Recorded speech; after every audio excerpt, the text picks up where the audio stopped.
Hello, hello, transformation, et bienvenue dans ce podcast pour un épisode un peu spécial parce que d'habitude c'est de mes propres réflexions, le fruit de mes inspirations et aussi de mes intuitions qui forment des podcasts. Aujourd'hui, je vais te faire une sorte de résumé synthèse d'un des chapitres du livre de Anthony Robbins que je te recommande fortement, qui est Pouvoir illimité, qui est un peu la bible du développement perso parce qu'il y a tout ce qu'on peut retrouver dans le développement perso qui est synthétisé dans un bouquin qui a énormément de valeur mais qui du coup c'est ce qu'on m'a dit en retour et même moi je l'ai constaté pour l'avoir lu plusieurs fois.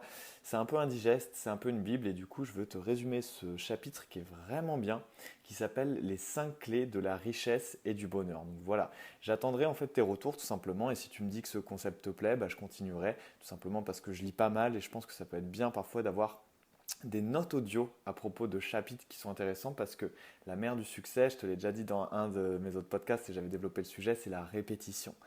Vraiment, quand c'est des concepts clés, des recettes fondamentales, des principes du succès, il faut pouvoir les répéter plusieurs fois. La première fois, ça fait tilt, tu allumes un peu une sorte d'ampoule dans ta tête, et puis après, qu'est-ce qui fait que tu peux vraiment transformer ta vie? C'est que tout simplement, ça devient une pensée dominante, que ça se répète dans ta tête, et c'est à ça que va servir cet épisode. Bon, bref, voilà, c'était le topo. Donc, je vais commencer. En fait, c'est un chapitre, c'est 5 clés de la richesse et du bonheur que Anthony Robbins a écrit parce qu'en fait, il décrit que sur ton chemin, tu vas avoir des obstacles, des pièges qui peuvent t'empêcher d'être tout ce que tu peux être. Être tout ce que tu peux être, c'est-à-dire atteindre ton plein potentiel. Et donc, Tony Robbins, avec ses 5 clés, il veut te donner une sorte de carte pour échapper à cela et devenir tout ce que tu peux être justement.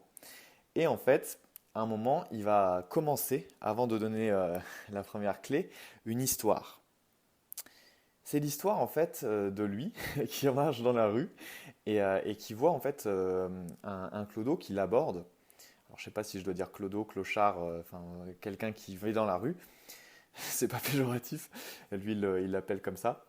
Eh monsieur, vous avez pas 25 cents? Le mec il l'aborde et il lui demande ça en mendiant. Et au début il se dit mais parce que lui, Tony Robbins, il est comme ça dans sa tête. Il se dit, mais je vais pas l'aider, ça va rien faire que je lui donne 25 centimes. Lui, il est plus dans l'état d'esprit, je t'apprends à pêcher, je vais pas te donner un poisson. Puis après, il se dit, bon, de toute façon, c'est pas grand-chose. Donc du coup, il veut quand même lui donner une leçon en même temps. Et il lui dit, 25 cents, c'est tout ce que vous voulez? Et lui, il lui répond, bah oui, juste 25 cents. Et du coup, il a fouillé dans sa poche et il lui a tendu une pièce. Et il lui a dit, la vie ne vous donnera que ce que vous lui demandez. Et le mec, apparemment, il est resté un peu ébahi, il l'a regardé, il a titubé, puis il est reparti. Et lui, en fait, Tony Robbins, en le voyant s'éloigner, du coup, il est passionné par ça, il est fasciné même par ce qui distingue les gens qui réussissent de ceux qui échouent. Et il se disait, en fait, il se répétait un peu en boucle, quelle est la différence entre ce mec et moi? Pourquoi moi, ma vie, elle est dans la joie et dans l'abondance, et pourquoi lui, il est dans le total opposé de ça, il est dans des énergies de manque, et tout simplement, il ne se respecte pas, et il n'est pas l'homme qu'il pourrait être.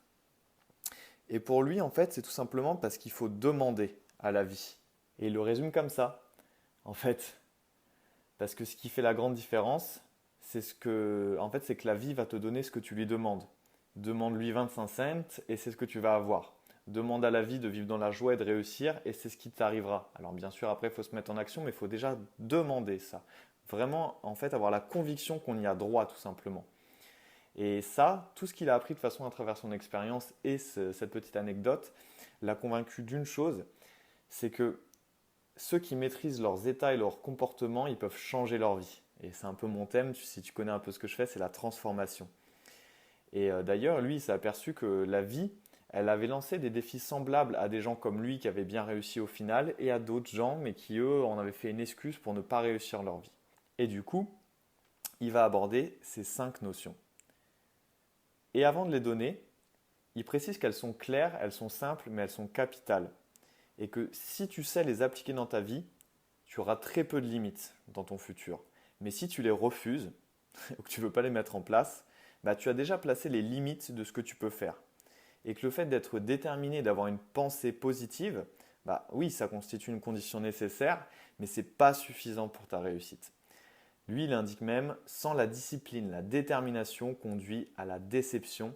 La détermination alliée à la discipline produit des miracles. Et du coup, il enchaîne sur la clé numéro 1, qui est la maîtrise de la frustration. pour lui, c'est une grosse clé. Parce que apprendre à canaliser et discipliner ta frustration, eh ben, c'est nécessaire. Et pour lui, une frustration massive, elle serait nécessaire au succès. Alors ça, je sais que quand je l'ai lu, ça m'a un peu choqué, je ne comprenais pas trop ce qu'il voulait dire. Et en fait, il explique tout simplement que ceux, généralement, qui ont réussi par eux-mêmes, eh ben, ils avaient en fait des niveaux de frustration dans leur vie qui sont énormes. Parce qu'ils ont dû affronter énormément d'obstacles, tout simplement, et que si ils avaient un peu ployé sous le coup de la frustration, c'est-à-dire que ça ne marche pas instantanément, ils auraient tous abandonné. Et que justement, ces gens, parce qu'ils ont persévéré, c'est ça maîtriser la frustration, la capacité à persévérer jusqu'à atteindre le résultat désiré, ils ont fini par réussir. Et il donne l'exemple d'un gars qui est nommé Fred Smith, et en fait qui est le fondateur de la Federal Express. Je ne sais pas si tu connais, c'est un affréteur, c'est une entreprise maintenant, il y a des camions partout, ils envoient des colis, etc. Ou par avion, bref. Et maintenant ça rapporte des millions de dollars cette affaire. Mais le mec, quand il a commencé, mais il a investi jusqu'à son dernier cent, et il se disait, bon vas-y, je vais livrer 167 colis. Et au début, il n'y en a eu que 7, en fait, dont 5 que sa compagnie elle s'était envoyée à elle-même. Donc du coup, ça allait vraiment pas. La banque, elle refusait ses chèques et refusait même les chèques de fin de mois que touchaient les gens qui travaillaient pour lui. Donc il se sentait vraiment mal et il était vraiment dans la merde, si on peut dire. Et on lui a même repris plusieurs fois ses avions. Et à chaque fois, pour les récupérer, il devait trouver en une journée l'argent qui lui manquait. Enfin bref, je sais pas si tu imagines le degré de pression et de frustration qu'il devait avoir dans sa vie, ce mec-là, mais c'est clair qu'il en a eu beaucoup. Et maintenant, la Federal Express, ça vaut 1 milliard de dollars. Et pourquoi? Parce que justement, Fred Smith, il a su dépasser en fait toutes ses frustrations et persévérer jusqu'à atteindre son résultat. Donc ça, c'est vraiment énorme. Et lui, justement, Tony Robbins, il dit, les gens gagneraient, je vais y arriver, énormément à maîtriser leurs frustrations. Et il dit même, si tu es fauché, c'est probablement parce que tu ne maîtrises pas beaucoup tes frustrations. Et Tony Robbins dit même, les gens gagnent énormément à maîtriser leurs frustrations. Si vous êtes fauché, c'est probablement parce que vous ne maîtrisez pas beaucoup vos frustrations. Vous dites, je suis fauché, voilà pourquoi je me sens frustré. Et lui, en fait, il dit que c'est prendre les choses à l'envers et que si, en fait, tu supportais plus de frustration, tu serais riche. Et de toute façon, les gens riches, ils se distinguent par la façon dont ils maîtrisent leurs frustrations. Et c'est ça la différence majeure qui existe entre ceux qui n'ont pas de problème financier et ceux qui en ont. Et il ne dit pas que la pauvreté c'est pas frustrant ou que d'être dans le manque c'est pas frustrant. Il dit simplement qu'on peut pas échapper, enfin on ne peut échapper à la pauvreté qu'en supportant les frustrations justement, que je ne dise pas l'inverse. Et que souvent on croit que les gens qui ont de l'argent ils n'ont pas de problème. Ça aussi c'est une fausse croyance. En fait, je pense qu'ils en ont même davantage, mais ils savent les résoudre. Ils savent trouver de nouvelles stratégies et de nouvelles alternatives pour tourner autour de ces problèmes. Et c'est ça qui les rend riches au final. Et justement, Tony Robbins, il dit bien, souvenez-vous que être riche, c'est pas seulement avoir de l'argent. Avoir avec quelqu'un une merveilleuse relation, pareil, c'est génial, c'est une richesse, mais pareil, il va y avoir des problèmes et des frustrations à surmonter. Et que si tu veux pas avoir de problème, tu ne devrais pas avoir de relation du tout. Et c'est pareil pour l'argent. En fait, il y a une grande frustration sur la voie de toute grande réussite. Réussite d'une affaire, d'un amour, d'une vie, etc.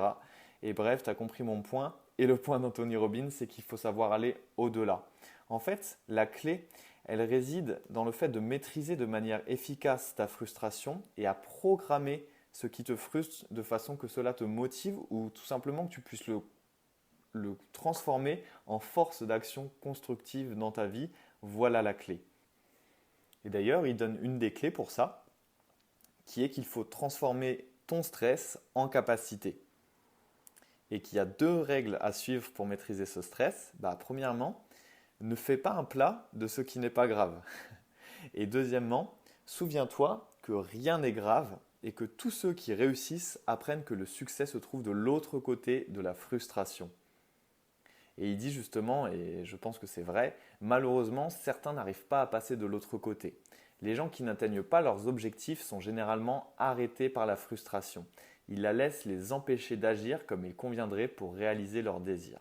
Pour dépasser cet obstacle, il faut entrer dans la frustration, faire de chaque échec un tremplin. savoir en tirer une leçon et avancer plus loin. Vous rencontrerez peu de gens qui ont réussi sans être passés par là. Et un point que je voudrais faire avant de te donner la deuxième clé, il a totalement raison. Et pourquoi il a raison? Parce que j'ai pu le voir dans mon expérience. Mais en fait, plus tu réussis, plus tu as eu d'échecs. Et même les gens qui ont des réussites et qui semblent tout réussir ont eu des échecs, c'est indissociable. On voudrait nous faire croire que justement on va réussir comme ça directement dans tout ce qu'on entreprend. Et si c'est le cas, c'est bien, mais généralement, c'est pas comme ça que ça marche. Et c'est à travers l'expérimentation justement qu'on devient meilleur. Et c'est en tombant un peu, c'est comme quand tu fais du vélo. Moi, je sais pas pour toi, mais quand je faisais du vélo au début, je tombais un peu tout le temps, j'avais mes roulettes. Je voulais absolument pouvoir faire du vélo sans mes roulettes pour être un grand, mais dès que j'essayais, c'était pas le top, quoi. Je zigzaguais dans tous les sens et je refinissais par tomber. Et ces roulettes, en fait, tu pourrais te dire que c'est les obstacles, c'est les échecs, c'est la maîtrise de ta frustration qui va te permettre d'aller au-delà. Et d'ailleurs, j'étais au téléphone avec Aude pour l'aider à créer la technique du rêve personnel. Je t'en parle dans un de mes podcasts. Elle se reconnaîtra. Et justement, elle disait quelque chose d'intéressant. Elle disait, je les appelle même plus mes échecs, je les appelle mes expériences. Donc voilà, c'était le point que je voulais te faire, c'est que des échecs, tu vas en avoir plein. Moi, j'en ai eu, j'ai lancé mes propres affaires, ça n'a pas marché comme je voulais, ça m'a permis de me redéfinir. Et est-ce que j'ai baissé la garde? Est-ce que j'ai arrêté de persévérer? Non. D'ailleurs, là, je suis en train de sortir un nouveau concept, un nouveau site basé autour de quelque chose qui me correspond plus parce que j'ai eu ces échecs passés entre guillemets, parce que ça m'a permis de me remettre en question et d'affiner mon projet en permanence. Mais si j'avais eu un état d'esprit négatif, je me serais juste arrêté en disant fuck, ça marche pas, c'est nul. Donc voilà, c'était le retour que je voulais te faire. Persévère, persévère, persévère, tire des leçons de tes soi-disant échecs et continue d'avancer. Alors la leçon numéro 2, et la clé numéro 2, c'est le fait de savoir essuyer les refus. De ne pas avoir la peur des refus tout simplement. Parce que selon Tony Robbins, un des plus gros problèmes de notre société ou même de notre culture, c'est de ne pas savoir affronter un simple mot. Et ce mot, c'est non. Et c'est vrai. On en a peur. Par exemple, si quoi qu'on fasse, en fait, on a peur qu'on nous dise non. Mais le non, ça représente beaucoup de choses. Ça représente le rejet, ça représente le fait de ne pas avoir ce qu'on veut tout simplement. Et lui, il pose une question. Que feriez-vous si vous étiez sûr de ne pas pouvoir échouer? Et repensez-y en fait, repense à cette question. Si tu étais sûr de ne pas échouer, qu'est-ce que ça changerait dans ton comportement? Est-ce que ça te permettrait de faire exactement ce que tu voudrais faire sans avoir peur justement du rejet, de l'échec ou du non? Et qu'est-ce qui t'empêche du coup de le faire si ce n'est cette peur du non et de tout ce qui y est associé? Ce petit mot non qui t'empêche et qui empêche énormément d'êtres humains de réaliser leurs rêves et leurs désirs. Donc pour réussir, tu dois apprendre à supporter ce refus et surtout, la clé, à enlever au refus son pouvoir sur toi parce qu'il n'a le pouvoir que tu lui donnes.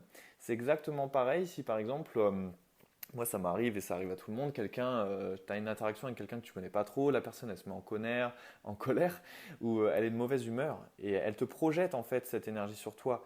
Et il y a des gens qui vont se mettre en boule et ils vont subir, mais ils vont donner du pouvoir à la personne. Mais si moi, maintenant, c'est ce que je fais d'ailleurs, je réagis pas dans le sens où je garde mon pouvoir personnel et je me dis, ça c'est sa colère, moi j'ai envie de me sentir bien, et voilà, je lui donne pas le pouvoir. Et avec le non, c'est pareil.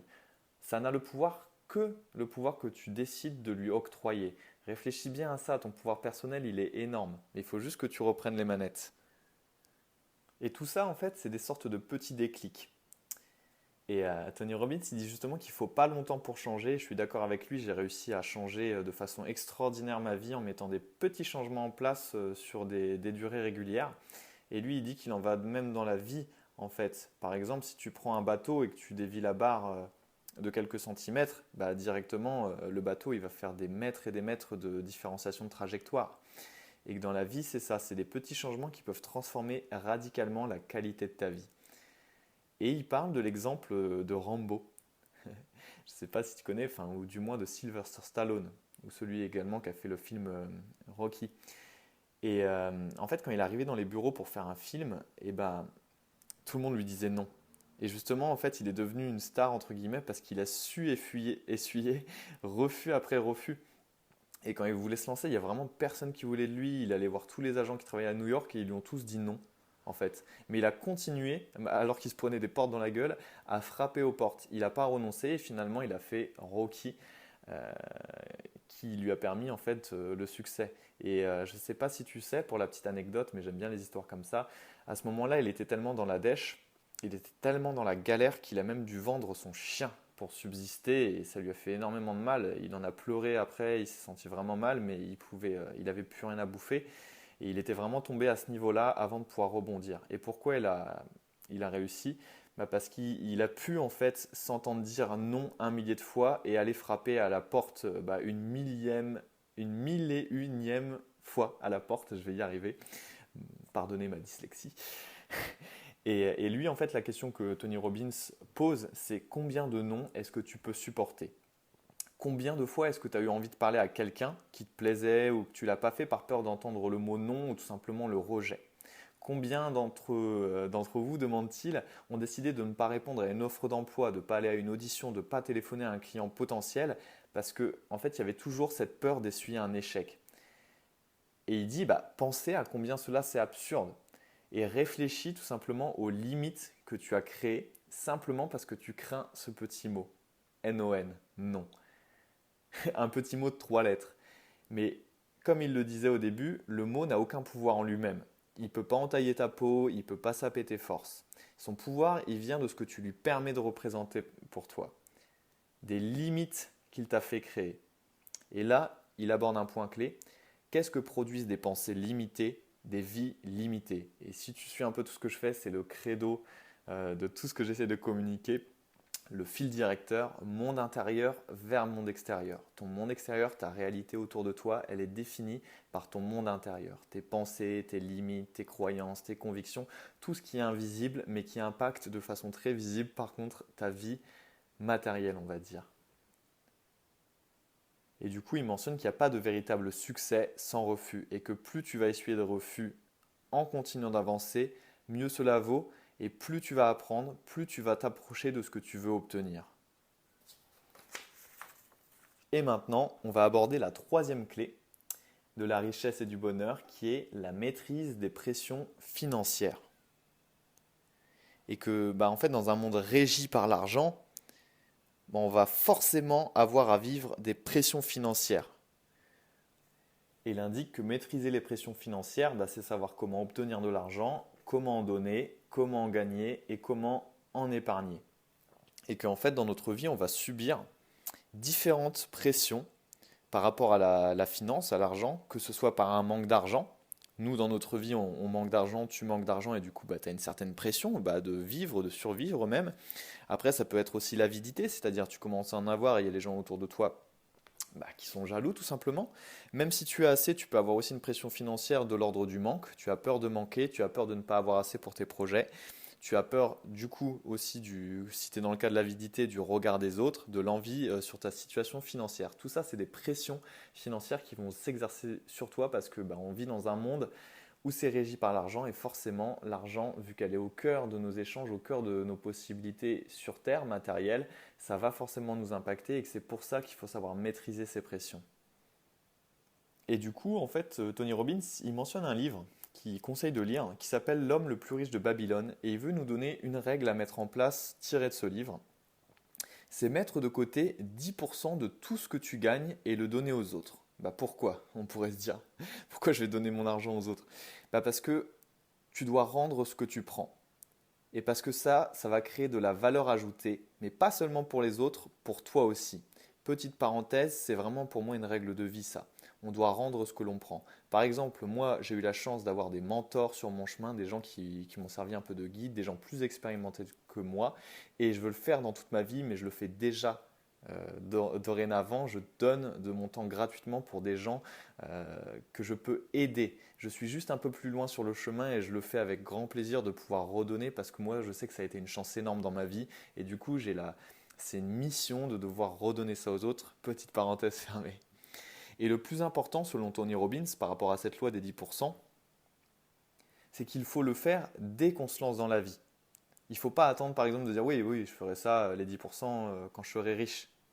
Et pourquoi en fait il dit que c'est important? Parce qu'en fait tu vas envoyer au monde et surtout à ton subconscient le message suivant. il y a plus qu'assez. Et tu vas tirer de ce message une croyance fondamentale. Et les croyances, les convictions, c'est très important. S'il y a plus qu'assez, cela veut dire que tu peux avoir tout ce que tu veux et les autres aussi. Et une fois que cette croyance elle est établie, elle va devenir une réalité. C'est pour ça qu'il conseille de le faire dès que tu te lances dans la vie et que tu dois investir dans ta vie dès le début. Et que la meilleure façon d'investir, c'est de donner afin de produire de la valeur ajoutée pour les autres. Et qui ne sera pas difficile entre guillemets de trouver comment, parce que la misère et les problèmes, c'est partout autour de nous. Tout simplement, les gens qui ont besoin d'aide. Et donner, ça va t'apporter quelque chose, selon lui, de précieux. Une nouvelle image de toi-même. Et lorsque tu cherches à connaître et à satisfaire les besoins des autres, tu te sens très différent et tu es très reconnaissant à la vie. Et ça, c'est vrai, quand on donne, je trouve qu'il n'y a pas meilleur, quand on donne vraiment en plus avec authenticité, il n'y a pas meilleur sentiment sur Terre. Et en plus, toi, ça va te faire croître personnellement. Tony Robbins, il donne un exemple où à un moment, il retourne dans le lycée où il était et il y avait un cours d'expression orale qui venait d'être supprimé par manque de budget, alors qu'en fait, c'est ce même cours que Tony Robbins, jeune, suivait et qui lui a permis maintenant de s'exprimer en public avec beaucoup d'aisance, alors qu'apparemment au début c'était pas du tout ça. Il s'est dit c'est quand même con. Et du coup il l'a financé, il a rendu en fait une partie de ce qui lui avait été donné, il avait une sorte de, selon lui, de dette à rembourser. Et il pose cette question-là, et n'est-il pas agréable de pouvoir rembourser ses dettes? Voilà la véritable raison qui fait que nous devons avoir de l'argent. Nous avons tous des dettes, nous devons avoir de l'argent pour les rembourser. Pareil, la première fois que j'ai lu ça, je me suis dit, ouais, qu'est-ce qu'il raconte avec ses dettes à rembourser? Et c'est pour ça qu'on doit avoir de l'argent, mais il a raison.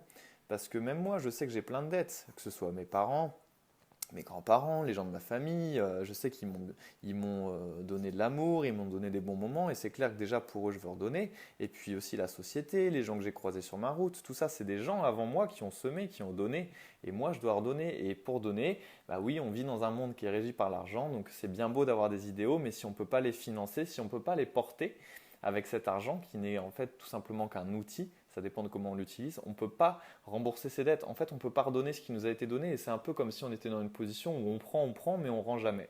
Donc voilà. Vous voyez en plus tu vois qu'à travers cette loi-là, il parle beaucoup en fait de rendre à travers l'argent et qu'il faut vraiment le voir comme un outil.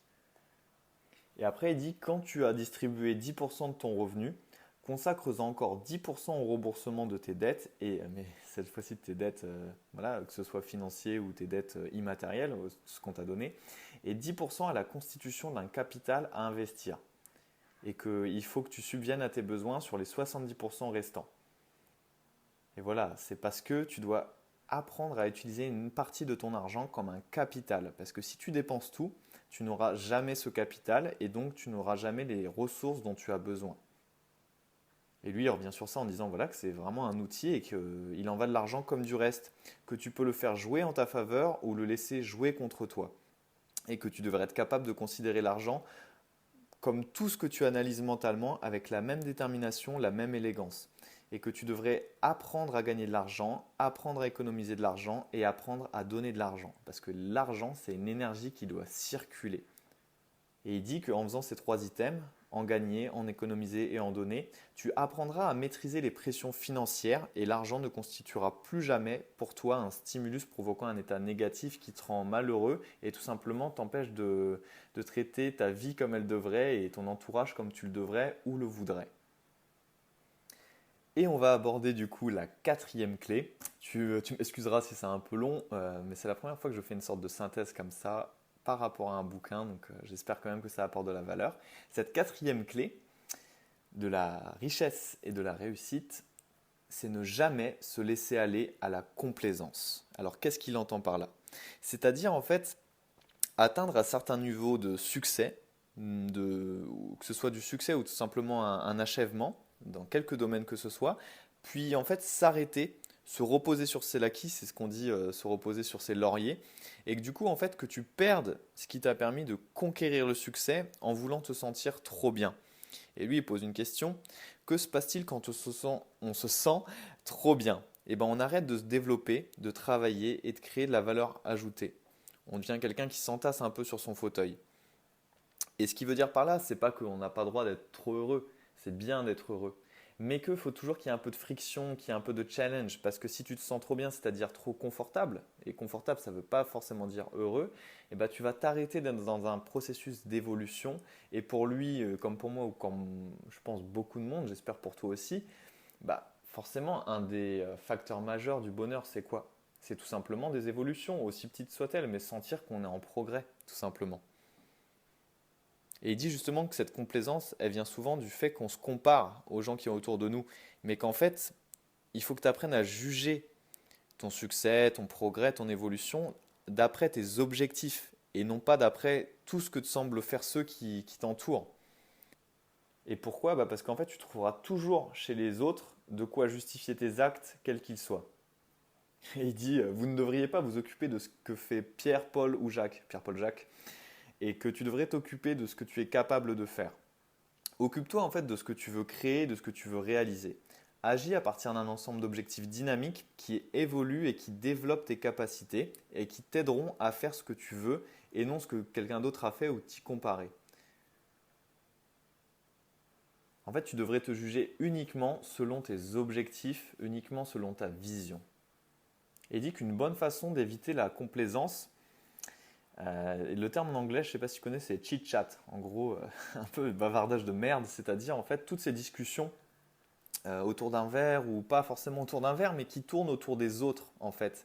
Voilà, du commérage autour de la vie des autres et on expose leurs problèmes, ce qui ne va pas dans leur vie. Et lui, il indique, et je suis d'accord avec lui franchement, que ces discussions, c'est un suicide. Que ces discussions autour des autres, en fait, et de ces bavardages qui sont assez bas, je trouve, et ben en fait, ils empoisonnent ton cerveau et ils vont te laisser fixer ton attention sur ce que font les autres et sur leur vie privée et non pas en fait sur ce que tu peux faire toi pour rehausser la valeur de ce que tu vis. Et que bah, c'est ce qu'il dit, c'est qu'on se laisse apparemment prendre facilement à ce genre de passe-temps. Enfin, en tout cas pour moi, non, c'est pas le cas. Je trouve que c'est vraiment de la merde. Mais bon, bref, c'est mon avis. Mais n'oublie pas que ceux qui bavardent ainsi, ils essayent simplement de se distraire de l'ennui provoqué par leur incapacité à produire dans leur propre vie les résultats qu'ils désirent. Et ça, franchement, c'est ça. C'est encore une fois, c'est un retour au pouvoir personnel. Et il mentionne la phrase d'un sage indien dont il s'est souvent servi lui dans ce qu'il faisait, dans ses séminaires, ne parle que dans une bonne intention. Et il dit, ce que nous proposons au monde nous revient comme un boomerang. Tenez-vous donc à l'écart du côté minable de la vie, n'accordez pas d'importance à ce qui n'en a pas. Et là, il a vraiment raison. Il y a tellement de façons de se perdre en fait dans des choses inutiles. N'accorde pas en fait d'importance à ces choses sans valeur. Parce que si tu accordes du temps, de l'énergie et de la valeur à ces choses, ça va juste te tirer vers le bas. Tu vas passer ton temps à échanger des ragots et en fait, ça va rien changer dans ta vie. Si tu veux au contraire faire la différence, lance-toi des défis, mets-toi à l'épreuve et fais de ta vie quelque chose de spécial tout simplement. Donc voilà, bon, de toute façon, si tu écoutes mon podcast, je sais et je sens que tu le sais sûrement déjà, cette partie sur les discussions utiles, mais quand même, je pense que c'est un bon rappel parce qu'on se laisse trop souvent avoir par ça. Et ça rejoint d'ailleurs, tu connais sûrement aussi les accords Toltec, que ta parole soit impeccable et tout simplement en fait ne pas se mettre dans ce genre d'énergie, c'est-à-dire qu'il y a plein de discussions que les gens ont à propos des autres, se moquer ou tout simplement parler de la vie des autres, c'est pas très utile et il faut vraiment se dire qu'est-ce qui me sert moi, qu'est-ce qui me permet de me rehausser. Après moi comme tout le monde j'aime déconner et dire un peu n'importe quoi, mais ça reste justement avec une intention qui est pure, parce que tout part de l'intention. Mais par contre, je passe pas mon temps à parler des autres et quand je vois des conversations comme ça, oh my god, je fuis, je vais lire un livre. Enfin bref, je pense que tu as compris le point de cette quatrième clé. Donc la dernière clé de la réussite, la cinquième, c'est donner toujours plus que ce que vous espérez recevoir et c'est peut-être la plus importante selon Tony Robbins parce qu'elle garantit virtuellement le bonheur. Et alors là, ça c'est une grosse clé et c'est vrai que je suis d'accord avec lui. D'ailleurs, Tony Robbins, il raconte une anecdote. En fait, à un moment, il est rentré au volant de sa voiture, je crois, d'une de ses réunions. Il était ultra fatigué. Donc il roule comme ça et puis il est un peu somnolent. Il dit bon, il faut quand même que j'arrive jusqu'à chez moi sans avoir d'accident, quoi. Donc bon, il essaye de se remettre un peu en forme. Je sais pas ce qu'il a fait pour, mais du coup, il commence à se poser des questions un peu existentielles. Le genre de questions qu'on se pose la nuit, en fait, sur l'univers. Et en fait, il essaie de comprendre ce qui justement, ce qui donnait un sens à la vie. Et en fait, apparemment, à ce moment-là, il a eu une sorte de moment eureka, et il y a une sorte de petite voix qui a résonné dans sa tête. Donner. Voilà le secret de la vie. À toi de jouer, mon ami. Et pour lui, il dit que ça a été énorme. Ça a été vraiment comme s'il y avait une cloche qui sonnait dans sa tête. Il s'est dit, mais oui, c'est ça en fait. Si tu veux faire marcher ta vie, commence par donner. Et d'ailleurs, il dit, la plupart des gens ne pensent d'abord qu'à recevoir. Et recevoir, c'est pas difficile. Mais pour les choses bougent, il faut donner. Et d'ailleurs, j'avais vu un film, je connais plus le nom, et c'était à propos de ça. Et le mec, le caractère principal de ce film, disait tout le temps, il y a ceux qui prennent, il y a ceux qui donnent. Et en fait, c'est exactement ça dans notre société. Il y a des gens qui veulent toujours, qui sont dans une position et dans une intention, on y revient encore, en fait, l'intention qui se cache derrière tous les actes, les paroles et les gestes, de prendre. Et en fait, ça, c'est pas viable à long terme. Il faut toujours savoir donner en premier. Donner, donner, donner. Et franchement, je l'expérimente dans ma vie. Et des gens avec qui j'en discute qui sont dans ce type d'énergie, ils me le disent aussi, c'est vrai. Quand tu donnes, tu reçois plus. Mais justement, c'est parce que tu donnes premièrement dans une énergie authentique que la vie, elle te le renvoie bien. Et ça, en fait, il n'y a qu'une manière de l'expérimenter, c'est de le faire, c'est d'essayer, c'est de donner. Et il y a plein de façons de donner. Et Tony Robbins, il dit que le problème de la vie tient à ce que les gens veulent avant tout obtenir une chose ou une autre. Et un jour, il y a un couple qui est venu le voir. Et le mari, il disait que sa femme, elle le traitait pas bien. Et elle, en fait, elle a dit, ouais, mais c'est parce qu'il se montre pas très aimant. Et en fait, chacun, il attendait que l'autre fasse le premier geste, donne la première preuve, fasse le premier pas. Et le secret est là, c'est que c'est à toi de faire le premier pas, c'est à toi de donner en premier. Alors bien sûr avec des personnes que tu estimes et des personnes qui sont positives, pour pas non plus se faire couper un bras quand tu tends le doigt, quoi. Et lui, c'est ce qu'il dit par rapport, par exemple, aux relations. Commencer par donner et continuer à donner, voilà le secret de toute relation. Ne- et lui, il dit même, ne vous arrêtez pas de donner pour attendre de recevoir. Quand on commence à compter les points, c'est que la partie est finie. Dès que vous dites j'ai donné, c'est le tour de l'autre, le jeu est terminé, l'autre est parti. Vous pouvez aller compter vos points sur une autre planète car ils ne vous servent à rien sur cette terre. Et j'ai trouvé ça énorme. Et il dit voilà, il faut semer la graine puis l'aider à pousser. Et il pose, et il te dit de te poser une question. Qu'arriverait-il si tu te mettais devant un champ et que tu disais donne-moi des plantes, donne-moi des fruits? Le champ il répondrait probablement excuse-moi, mais vous vous méprenez. Vous devez être nouveau ici, ce n'est pas comme ça que ça se passe. Et il vous expliquerait qu'il faut d'abord en fait planter une graine. Le champ il te dirait voilà, il faut que tu plantes ta graine, il faut que tu t'en occupes, il faut que tu l'arroses, il faut que tu la bêches, il faut que tu mettes de l'engrais, il faut que tu protèges et que tu nourrisses ma terre. Ensuite, si tu fais bien tout cela, tu auras une plante, tu auras un fruit. Et en fait, tu peux demander indéfiniment au champ tout ce que tu désires, ça va te mener à rien. Pour que la terre, elle porte ses fruits, il faut donner à la terre, nourrir la terre. Et la vie, c'est exactement pareil. Franchement, j'adore cette métaphore. Tu m'excuseras pour les voix off que j'ai faites, mais c'est venu comme ça en inspiration. Je suis un grand comédien. Et en fait, on va finir avec ce qu'il dit. Vous pouvez gagner des fortunes, régner sur des empires, diriger des multinationales ou contrôler de vastes territoires. Si vous ne le faites que pour vous, vous n'êtes pas quelqu'un qui a vraiment réussi. Vous n'avez pas de vrai pouvoir, vous n'avez pas de vraie richesse. Si vous atteigniez seul le sommet de la réussite, vous finirez probablement par sauter dans le vide. Et j'adore ça parce qu'encore une fois, même en France, réussite, richesse, ça peut être mal connoté. Mais là, voilà, il montre bien que même quand lui il dit richesse, c'est holistique. Il ne parle pas que d'argent. Il dit, en fait, c'est une sorte de richesse de vie, une richesse des relations, une richesse financière, une richesse de vie tout simplement, que c'est vraiment global. Et il finit par dire, voulez-vous savoir quelle est la plus grande illusion que l'on puisse se faire à propos de la réussite? C'est de croire qu'elle est une montagne à escalader, une chose à posséder, un résultat statique à atteindre. Pour réussir, pour satisfaire à tous vos objectifs, vous devez penser à la réussite comme à un processus. Ça, c'est ultra important, comme un processus, un mode de vie, une disposition d'esprit, l'état d'esprit, le mindset, et une stratégie d'ensemble. Et c'est vrai que c'est une stratégie, j'y pense souvent, et je coupe un peu le texte, c'est que ta vie, c'est comme une mini-entreprise. Comme dans une entreprise, il y a le département comptabilité, le département vente, communication, relations clients, fournisseurs. Et bah toi, ta vie, c'est pareil, il y a plein de départements que tu dois gérer. Et en fait, il faut que tu sois le patron de l'entreprise de ta vie. Parenthèse fermée. Et en fait, c'est de cela Et en fait, c'est de cela dont parle ce chapitre, je vais y arriver.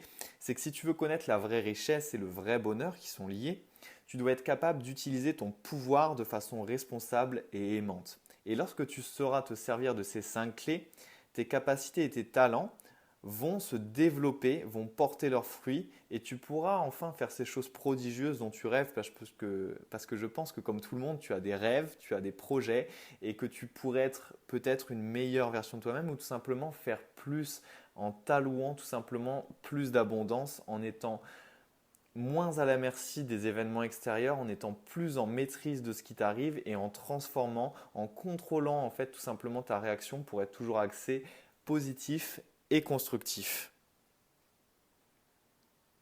Voilà, c'était le premier. J'espère que ce résumé t'a plu. J'ai mis un peu de ma personne et comme pour tout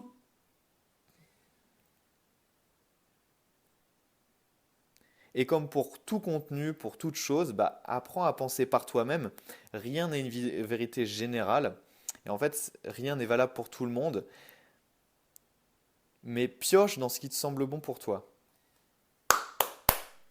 Voilà, c'était le premier. J'espère que ce résumé il t'a plu, j'ai mis un peu de ma personne. Et comme toute chose, en fait, apprends à penser par toi-même. Il n'y a rien qui est une vérité générale et qui est valable pour tout le monde. Mais par contre, tu vas pouvoir piocher dans ce podcast et si tu prends le livre, dans le livre d'Anthony Robbins, ce qui te semble bon pour toi. C'est comme moi, ce livre-là, je le trouve énorme, mais il y a des choses avec lesquelles je suis peut-être pas forcément d'accord. Ou alors, je trouve que c'est pas adapté à moi. C'est pas grave. Il y a quand même du positif là-dedans. Je prends ce qui est utile.